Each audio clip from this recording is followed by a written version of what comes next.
చెప్పండి అన్న అసలు ఇక్కడ ధరను ఎందుకు చేస్తున్నారన్న? సార్ మేము అగ్రిగోల్డ్ అనే సంస్థ మనకు అంటే ఏపీలో స్టార్ట్ అయింది. 2000 2002 నుండి స్టార్ట్ అయింది. 2002 నుండి స్టార్ట్ అయ్యి ఆ పేమెంట్లు కానీ ఈజీ ఇన్స్టాల్మెంట్లో తక్కువ మొత్తంలో పొదుపు అనే విధానంలో రోజుకు రూ. 10 రూ. 20 ఇన్వెస్ట్ చేసుకోండి, మీకు 3 సంవత్సరాలకి 5 సంవత్సరాలకి పేమెంట్లు ఇస్తామని చెప్పి స్టార్ట్ చేశారు.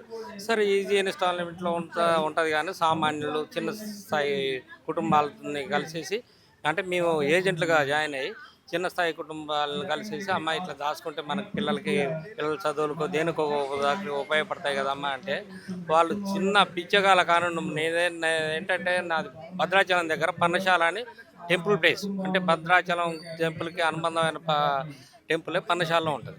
ఆ పన్నశాల టెంపుల్ సరౌండింగ్లో ఆ గ్రామమే కాబట్టి నన్ను నమ్మి అంటే సంస్థ కూడా బాగుంది అని మేము నమ్మి మా సీనియర్ల మాటని జాయిన్ కావడం జరిగింది.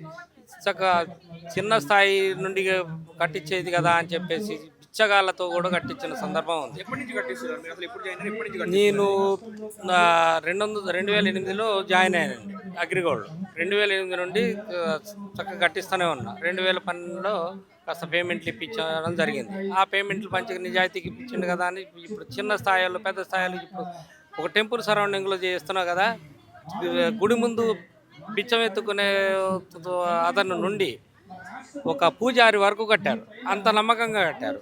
నమ్మకం కట్టిండు. ఆ పేమెంట్ల స్థాయికి వచ్చేసరికి 2014లో బోర్డు తిప్పేయడం జరిగింది. అంటే అగ్రిగోల్డ్కి ఆస్తులు ఉన్నాయి, 23,000 కోట్ల ఆస్తులు ఉన్నాయి. టోటల్గా జనాలకు పంచేది మాత్రం 6,700 కోట్ల ఆస్తులే జనాలకు పంచాలి. అదే తెలంగాణలో మాత్రం 3 లక్షల మంది కస్టమర్స్ ఉన్నారు, ఆ కస్టమర్లు ఏజెంట్లు ఉన్నారు.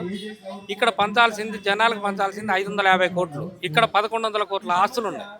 ఈ 1,100 కోట్ల ఆస్తులు గవర్నమెంట్ స్వాధీనం చేసుకొని ఈ జనాలకు సన్న అంటే చిన్న స్థాయి నుండి కట్టుకున్న వాళ్ళు కాబట్టి వాళ్ళకి పేమెంట్లు చేస్తే గవర్నమెంట్కి మంచి పేరు ఉంటుంది. అట్లా మా కుటుంబాలను కూడా రోడ్డున పడకుండా కాపాడినట్లు ఉంటుంది అని గవర్నమెంట్ని వేడుకుంటారు. ఎన్ని కుటుంబాలు ఉన్నాయంటారు? అగ్రిగోల్డ్లో 30 లక్షల కుటుంబాలు, టోటల్గా 30 లక్షల కుటుంబాలు ఉన్నాయండి. 9 రాష్ట్రాల్లో బిజినెస్ జరిగింది. ఇది 9 రాష్ట్రాల్లో బిజినెస్ జరిగింది. ఇక దాదాపుగా 7,000 కోట్ల జనాల దగ్గర నుండి సేకరించారు. ఆ విస్తరించి దాని ఆస్తులు మాత్రం 23,000 కోట్ల ఆస్తులు సేకరించడం జరిగింది. ప్రస్తుతానికి 23,000 కోట్ల ఆస్తులు ఉన్నాయి అగ్రిగోల్డ్కి. అది పేమెంట్లు అంటే ఏపీ గవర్నమెంట్ కొంత చిన్న స్థాయి నుండి పేమెంట్ చేద్దాం అన్నట్లు ఒక కమిటీని ఏర్పాటు చేసి ఆ కమిటీ ద్వారా పేమెంట్లు చేద్దామన్న ముందుకు వచ్చింది. అట్లే మన తెలంగాణ గవర్నమెంట్ కూడా ముందుకు వచ్చి ఈ 1,100 కోట్ల ఆస్తులు ఉన్నాయి కాబట్టి తెలంగాణలో ఈ 550 కోట్ల జనాలకు పంచాలి కాబట్టి, తెలంగాణ జనాలకు పంచాలి కాబట్టి ముందుకు వచ్చి చేస్తే ఇక అంతకంటే పుణ్యం ఉండదు. ఎందుకంటే మమ్మల్ని చాలా వేధిస్తూ ఉన్నారు. ఎందుకంటే నిజాయితీగా కట్టించిన మాకు ఎటు పోయినా సూతిపోటు మాటలను విపరీతమైన తిట్లు. పిల్లల్ని శుభ్రంగా చదివించుకునే స్థాయిలో లేవు.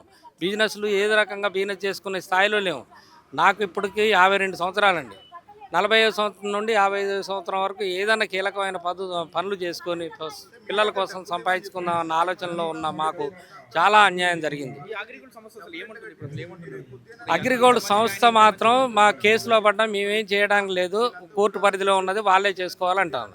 ఇప్పుడు చేయాల్సింది ఏంటంటే గవర్నమెంట్ ముందుకొచ్చి ఆ అగ్రిగోల్డ్ ఆస్తులను స్వాధీనం చేసుకొని ఈజీగా పేమెంట్ చేసే విధానం చేసుకోవచ్చు. ఇప్పుడున్న గవర్నమెంట్ చేయాలండి. ఎందుకంటే ఏపీ గవర్నమెంట్ ముందుకొచ్చింది. వాళ్ళకు ఒక కమిటీ వేసేసి ఆ కమిటీ ద్వారా పేమెంట్లు చేయాలని ఒక ఆర్డర్ కూడా స్టార్ట్ చేశారు. మనకు కూడా అట్లనే కమిటీ వేసి మన తెలంగాణ గవర్నమెంట్ కూడా అట్లా ముందుకు వచ్చి స్వాధీనం చేసుకొని అది ఇప్పించే మార్గం చేస్తే అంతకంటే సేవ్ చేసినట్లు. గవర్నమెంట్ అంటే ఇంతకుముందు తెలంగాణ గవర్నమెంట్ ఉమ్మడి రాష్ట్రంగా ఉన్నప్పుడు ఆ ముఖ్యమంత్రి దగ్గరికి పోవడం జరిగింది. ఇప్పుడు రేవంత్ రెడ్డి గారు మహాకూటమి అని కాంగ్రెస్ గవర్నమెంట్ మహాకూటమి పెట్టింది. అప్పుడు అగ్రిగోల్డ్ కస్టమర్లని ఆదుకుంటామని చెప్పి అగ్రిగోల్డ్ బాధితులకు మాట ఇవ్వడం జరిగింది. అట్లనే మొన్న ఎలక్షన్ టైంలో కూడా అగ్రిగోల్డ్ బాధితులను ఖచ్చితంగా ఆదుకుంటామని మాట ఇవ్వడం జరిగింది. ప్రజా దర్బార్ ఉంటుంది కదా సార్, దాంట్లో కూడా మేము అందరం పట్టడం జరిగింది. హామీ ఇవ్వడం కూడా జరిగింది, గవర్నమెంటే హామీ ఇవ్వడం జరిగింది. గవర్నమెంట్ వచ్చిన తర్వాత రాకముందు మునుపు కూడా కాంగ్రెస్ గవర్నమెంట్ ఈ జనాల్ని ఆదుకునే విధానంలో కొద్దిగా ఆలోచన చేసి మమ్మల్ని ఆదుకుంటారని విజ్ఞప్తి చేస్తున్నాం. ఇప్పుడు అసలు ధర్నా ఎందుకు చేస్తున్నారు? అగ్రిగోల్డ్ అసలు ఏం చేశారు, ఎందుకని చెప్పేసి ఇక్కడ ధర్నా చేస్తున్నారు? సార్ మనకు 2014లో అగ్రిగోల్డ్ మనకు మోసం చేసింది సార్. అందులో చాలామంది బాధితులు మన తెలంగాణ వ్యాప్తంగా చాలా ఇబ్బంది పడ్డాం. మాకు కస్టమర్ తోటి అనేక బాధలు అనుభవించింది సార్. భార్య పిల్లలు కూడా దూరంగా ఉండవలసి వచ్చింది.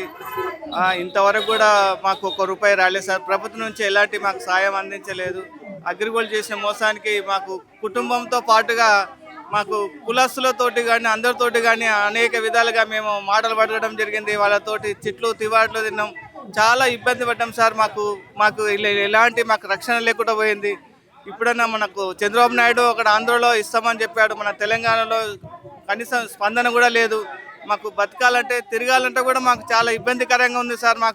మాకు దయచేసి మన రేవంత్ రెడ్డి గారు మనకు ముఖ్యమంత్రిగా అయిన తర్వాత కూడా మా వాగ్దానం చేసిండు, అగ్రిగోల్డ్ డబ్బులు మేము ఇప్పిస్తామని చెప్పాడు.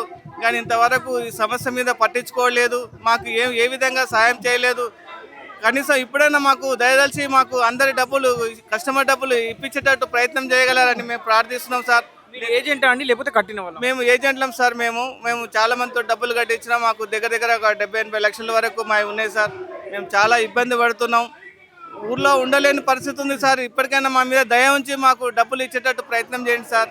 ఇదే మేము కోరుతున్నాం సార్. మన ముఖ్యమంత్రి రేవంత్ గారికి మరీ మేము విన్నవించుకుంటున్నాం సార్. మా డబ్బులు మాకు ఇప్పించండి సార్ దయచేసి.